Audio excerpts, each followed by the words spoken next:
প্রত্যেকটা মানুষ কিন্তু আমরা জাহান্নামের আযাব থেকে বাঁচতে চাই, কেউ কিন্তু জাহান্নামের আগুনে জ্বলতে চায় না। নবীজি সাল্লাল্লাহু আলাইহি ওয়াসাল্লামের একটা বর্ণনা অনুযায়ী 14 বার একটি দোয়া পড়তে বলা হয়েছে সকালে এবং সন্ধ্যায়। কয়বার? 14 বার। সকালবেলায় 7 বার, সন্ধ্যাবেলায় 7 বার। 14 বার যদি কেউ এই দোয়া পড়ে, আল্লাহর নবী সাল্লাল্লাহু আলাইহি ওয়াসাল্লাম বলছেন সে ইন্তেকাল করবে, আল্লাহ রাব্বুল আলামিন তার জন্য জাহান্নামের আগুন নিষিদ্ধ করে দেবে। এই দোয়াটা আপনারা হয়তো অনেকে পড়েন। প্রথমত নামাজের পরে পড়বেন রব্বানা আতিনা ফিদ দুনিয়া হাসানা ওয়া ফিল আখিরাতি হাসানা ওয়া কিনা আযাবান নার। এই দোয়াটা পড়বেন, যেটা সূরা বাকারার 201 নম্বর আয়াতের মধ্যে উল্লেখ রয়েছে। আল্লাহ রাসূল সাল্লাল্লাহু আলাইহি ওয়াসাল্লাম হারিস রাদিয়াল্লাহু তাআলা আনহুকে বলেছেন ফজরের নামাজের পর দুনিয়াবি কথা বলার আগে এই দোয়া 7 বার পড়বে।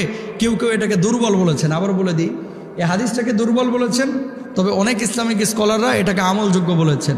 দোয়াটা হচ্ছে আল্লাহুম্মা আজিরনি মিনান নার। জোরে বলেন আল্লাহুম্মা মিনান নার। আবার বলেন আল্লাহুম্মা আজিরনি মিনান নার, আল্লাহুম্মা আজিরনি মিনান নার।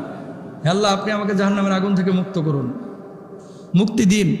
আর আজির না মিনান নার যদি বলেন আমাদেরকে মুক্তি দেন, যেটা খুশি আপনি বলতে পারেন।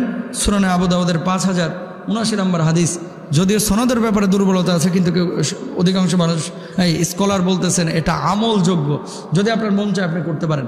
জাহান্নামের আগুন বড় মারাত্মক জিনিস। ওই সিচুয়েশনে যখন মুখোমুখি আপনি হবেন তখন বুঝবেন যে জাহান্নাম কি এবং কত মারাত্মক, এর তাপ কত মারাত্মক। প্রিয় ভাইরা আমার, জাহান্নাম বড় ভয়াবহ জায়গা। এই পৃথিবী থেকে একদিন আপনিও চলে যাবেন, একদিন আমিও চলে যাব, কেউ থাকবো না আমরা পৃথিবীর বুকে। দুনিয়ার জীবনের পরিসমাপ্তি একদিন ঘটবে। দেখেন, আসার একটা সিরিয়াল আছে, যাওয়ার কোনো সিরিয়াল।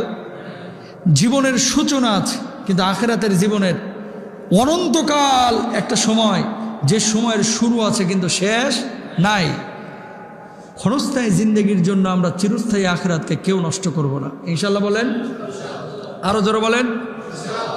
60 বছর যদি হায়াত পান, আপনার বয়স যদি এখন 30 হয়, আপনার বয়স যদি এখন 40 হয়, বাকি আছে আর 20 বছর, বাকি আছে আর 30 বছর। এর আগেও কিন্তু শেষ হয়ে যেতে পারে, আপনার জীবন প্রদীপ নিভে যেতে পারে। বাম চোখ থেকে ডান চোখের দূরত্ব যতটুকু, মৃত্যু তার চাইতেও নিকটে। আল্লাহু আকবার। আজকে জুমার নামাজের পরে আপনি বাড়ি যেয়ে মারা যাইতে পারেন। আমি রাস্তায় অ্যাক্সিডেন্ট হয়ে মারা যেতে পারি, কেউ জানি না কার কখন মৃত্যু আসবে। কিন্তু মৃত্যুর পরে যে জায়গাগুলো জবাব দিতে হবে, এই জায়গাগুলো আমার ঠিক আছে কিনা, এগুলো কিন্তু আপনার মাথায় রাখতে হবে ভাই।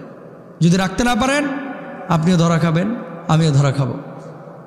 60 বছর হায়াত পাইলে 30 বছর তো ঘুমেই চলে যায়, থাকে 30 বছর। 12 বছর তো আপনি ছোট থাকেন, এরপর প্রাপ্তবয়স্ক হন, থাকে হচ্ছে 18 বছর। 18 বছরের মধ্যে পরিশ্রম করেন টাকা উপার্জনের জন্য। যদি সময় ক্যালকুলেশন করেন দেখবেন যে 10টা বছর চলে গেছে পরিশ্রমেই, যে সময় দুনিয়াকে আপনি ভোগ করতে পারেন নাই। খাবার দাবার বাথরুমে চলে গেছে আরও 5 বছর। মানে গোটা 60 বছরের হায়াতে 2-3 বছর আপনি পাবেন যে সময়টা দুনিয়াটাকে ভোগ করা যায়। কক্সবাজার ঘুরতে গেছেন, বউয়ের সাথে এনজয় করতেছেন, বান্ধবীর সাথে আনন্দ ফুর্তি করতেছেন। মানে পুরো 60 বছরের মধ্যে 2-3 বছর সময় দুনিয়াটাকে ভোগ করা যায়, কিন্তু এই 2-3 বছরের জন্য মানুষ অনন্তকালের আখিরাতকে নষ্ট করতেছে। কথা বলেন ঠিক কিনা? সুতরাং আমরা এগুলো খেয়াল করবো। আল্লাহ তাআলা আমাদের সবাইকে বোঝার তৌফিক দান করুন। আরো জোরে বলেন আমিন।